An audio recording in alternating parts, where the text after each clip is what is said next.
seeni avocat dinañ am dossier bi xam la leen di toppee dinañ am rapport bi bu dee constaté nañ ne par exemple rapport bi dafa am ay irrégularités ñoom am nañ droit ñu demander des contre-expertises mais tollooguñ ci phase boobu.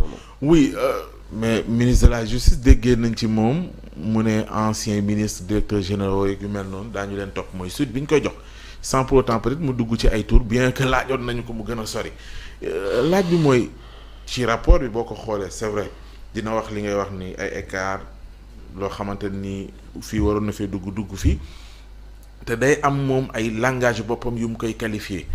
léegi nag moom ministre de la justice bi mu doon bi mu koy càmbar fan la jaar ba mën ci génnee infraction yu mu tudd démb. waaw parce que. ay faux usage de faux. oui waaw fan la jaar ba mën ko génne te loolu doo ko fekk ci rapport. parce que xam nga la qualification pénale xam nga Pa Ousmane la différence entre le juriste et l'économiste mooy question bi ngay posé c'est une question très pertinente. ñi def économie parce que rapport bi ñi ko def du ay juristes simplement de. oui. c'est des experts financiers yoo xamante ne parce que les magistrats de la Cour des comptes bokkuñu ak yeneen magistrats yi c'est des magistrats yoo xamante ne ils ont des notions. c'est des sachants en matière de finance et de comptabilité bu ñu defee par exemple rapport bi ñoom ils n'ont pas la capacité de qualifier des infractions parce que qualifier infraction yombul de benn fait am ni nga ne lii kat en droit. lii la parce que qualifier une infraction c'est donner une étiquette juridique par rapport à des faits donnez-moi les faits je vous dirai le droit loolu mooy juge jox ma faits yi ma wax la lan mooy droit léegi jox ma faits yi ma wax la faits yooyu ci droit na leen ko tuddee loolu mooy la qualification. Mais l'actuel ministre de la justice c'est un parquetier chevronné avant d'être ministre de la justice il a été au parquet moom qualification faire une qualification. oui. c'est sa tasse de thé. du ko jaaxal Ousmane Diagne. faire une qualification pénale c'est sa tasse de thé. léegi nag ñoom bi ñu constaté rapport yi ils ont constaté que am na ay faux et usage de faux. le faux c'est quoi le faux c'est une altération de la vérité tey Pa Ousmane dinaa la définir infraction par infraction. justement loolu laa koy bëgg. boo déggee faux. oui. le faux bu amee rek en droit dañ naan c'est une altération de la vérité. mooy ñu altérer la vérité.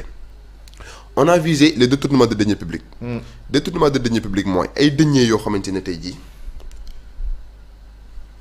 citoyens yi yëpp ñoo ko moom askan wi yëpp ñoo ko moom nit détourné que à des fins personnelles mooy nga jaawarle sa poche ak poche askan bi parce que xaalis bi nga yor bi ngay manipuler poche askan bi la et pas Ousmane.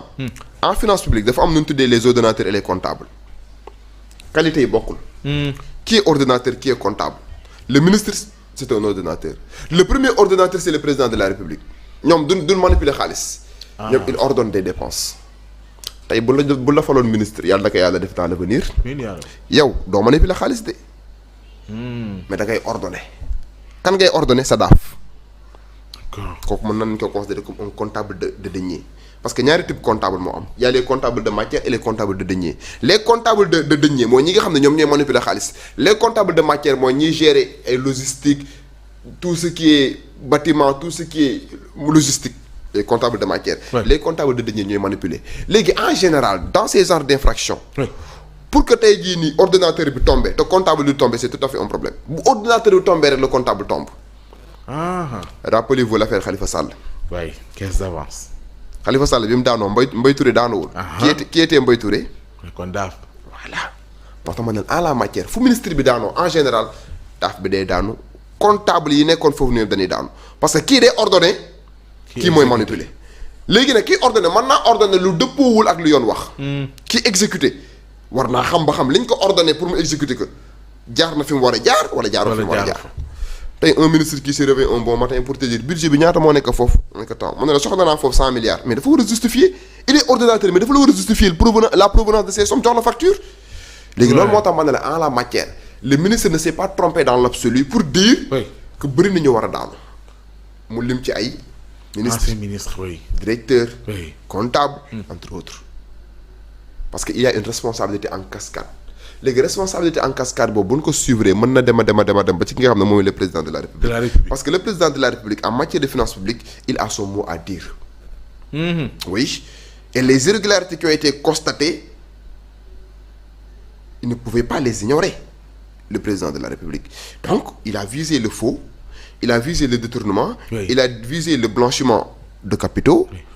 Qui est une infraction extrêmement grave. la plus grave même des infractions correctionnelles. Moi je dis que le blanchiment de capitaux est la plus grave des infractions correctionnelles parce que boo xoolee li ci loi 2018 wax peine biñ la ciy teg. au-delà peine bi les peines au-delà de la peine principale les peines complémentaires. amende bi nga xam ne dafa war a nekk le triple. voilà juge bi mën na dem ba jaar fa sax ne la am na yenn mandat public yoo xam ne mënatoo ko exercer. prononcer ce qu'on appelle des peines complémentaires. donc le ministre de la justice qui fut un brillant parquetier a retenu provisoirement des infractions. léegi nag. Pape Malick bi lay wax ni je défie quiconque ci rapport bi amul fenn fu ñu wax war nga cee ubbi information judiciaire wala luy nuru toppee ne léegi par quelle alchimie le ministre de la justice egsi ba mën a retenir infraction yooyu ba ñuy xalaat ancien ministre wala ancien directeur général wala yu mel noonu. xam nga le ministre de la justice loo ko bañ Pa Ousmane dans sa communication il est très réticent. seetlu woo loolu. si te dinañ ñëw sax ci posture boobu.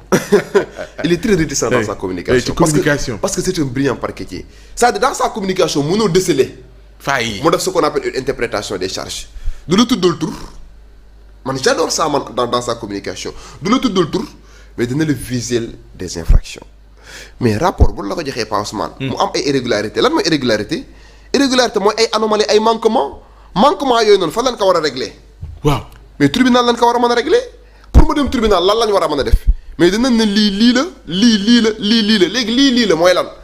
En droit c'est ce qu'on appelle la qualification pénale et j'ai l'habitude de dire que il y a un conflit de qualification. La qualification provisoirement retenue ce n'est pas ça la qualification qui sera retenue tout au long de la procédure. xam nga loolu la signifié bon waxoon naa la fi man ne la Pa Ousmane bu la jàppee nga dem garde à vue ñu ne lii la lay toppee man noonoo dem ba defeere la au parquet ne man qualification bi dama koy changer parce que j'ai une autre appréciation des faits. La qualification retenue par le parquet man nga dem ba ci juge d'instruction bi. juge d'instruction bi remettre en question la qualification retenue par le parquet. juge d'instruction la qualification bi mu retenir mën noonu dem ba devant la juridiction de jugement le juge bi nga xam ne tey jii moom moo war a apprécier souverainement les faits am une autre lecture de la qualification provisoirement retenue.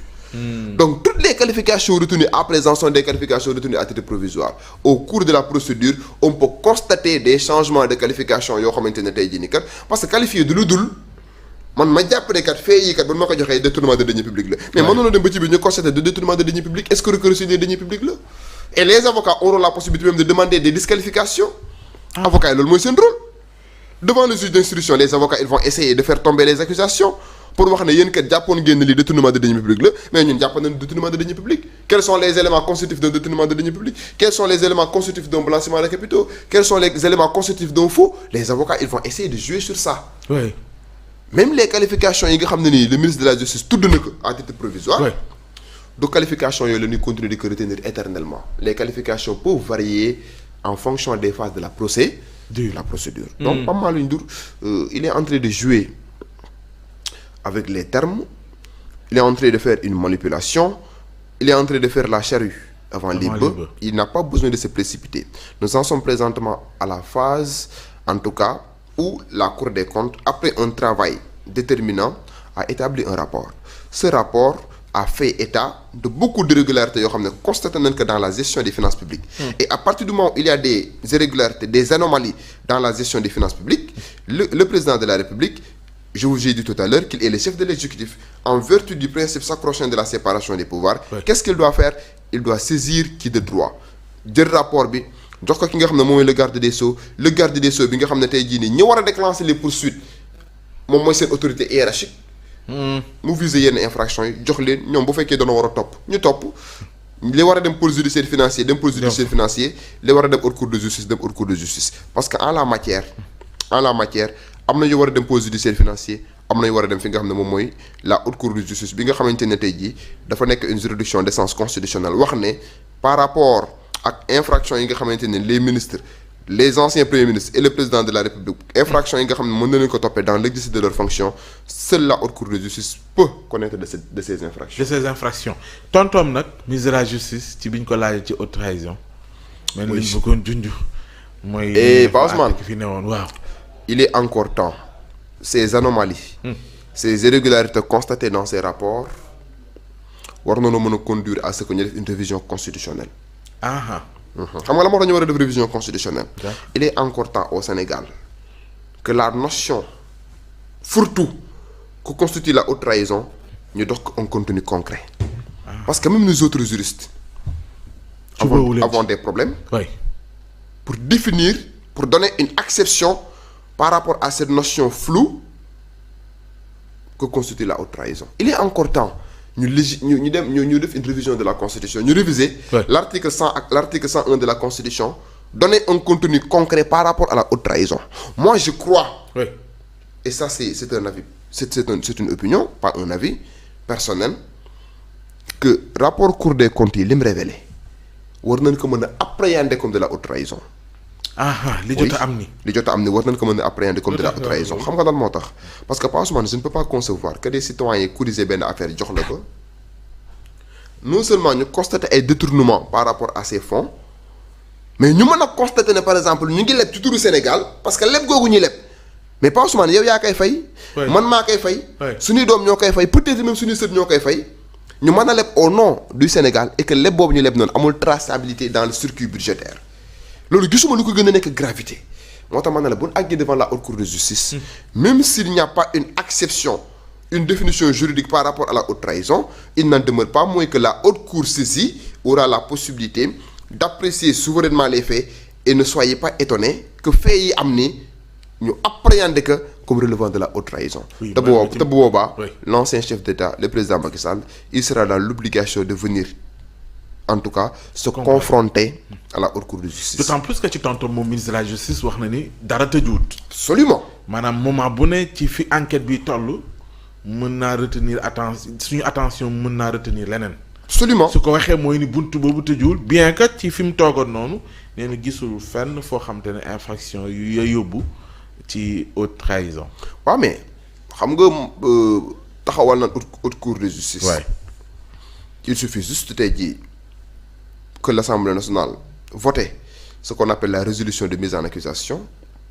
bu ñu voté la résolution de mise en accusation ñu dellu ci. balaa ñu koy voté naka lañ koy fexe ba mise en accusation boobu noonu ñu togg ko. bon mise en accusation bi vote lay doon.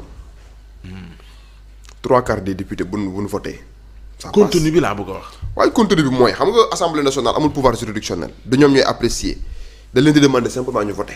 léegi bu ñu voté ba pare nag résolution de mise en accusation boobu la ñuy jébbal procureur bi nga xam ne moom mooy exercer ses attributions au sein de la haute cour de justice mu enclencher ce qu'on appelle des procédures bu ñu amee ñun war a jàpp ñu jàpp leen parce que au sein de la haute cour de justice am na ce qu'on appelle am na benn juge d'instruction. Voilà. Les juges d'instruction, c'est le premier président de la cour d'appel moom mooy jouer le rôle en tout cas de juge d'instruction. Le premier président de la cour suprême bu ñu waree àtte devant la haute cour de justice moom mooy nekk le président de la dite cour.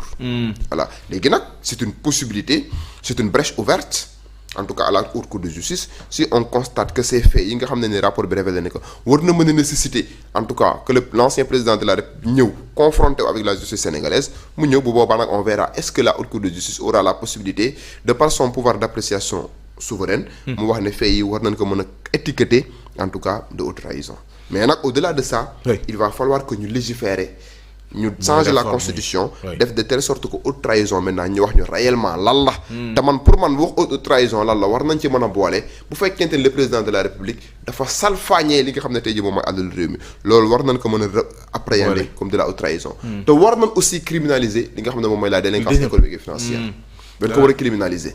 Ça c'est mon parce que il y a une contradiction le vol de bétail est criminalisé. quand même da ngay sàcc ñaari xar wala ñetti nag chambre criminelle nga jëm. nit sàcc 1 milliard mu nekk une infraction correctionnelle il y a une contradiction.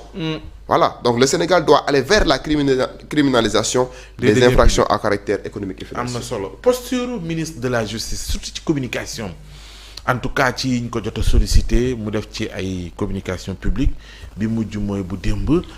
am na loo ci junj sànq ci bi nga koy analyser ni posture am ba mu amee ak taxawaay bi doon na lu dalal sa xel ndax saa su ne dafay wone maanaam